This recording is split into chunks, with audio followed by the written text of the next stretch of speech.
Kapuso primetime queen Marian Rivera magbabalik serye. Gaganap siya bilang journalist sa Behind Closed Doors na mapapanood sa GMA Network at Prime Video. First time ko nagagampanan bilang isang journalist. Kailangan ko kayong observe, pag-aralan at kung paano ba talaga ang tama at para makahubog ako ng character. Very offbeat for her as Marian dahil mistress siya rito, mistress ng presidente ng Pilipinas. Saka na i-reveal yung plot and everything, pero it's a very exciting concept. Magsasama rin sa serye for the first time sina Kapuso primetime princess Barbie Forteza at megastar Sharon Cuneta.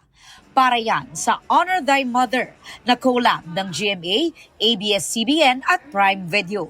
Idol namin ng mama ko. Again, she is the reason why I wanted to become an actress. Kasama rin sa powerhouse cast sina Khalil Ramos at John Estrada.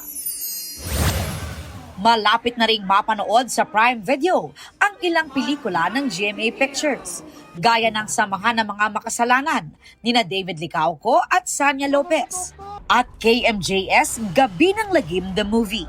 Mas marami nang makakapanood, so thank you na nagkaroon pa kami ng isa pang platform para i-share sa inyo ang mga kwento ng KMJS Gabi ng Lagim. Aubrey Carampel, GMA News.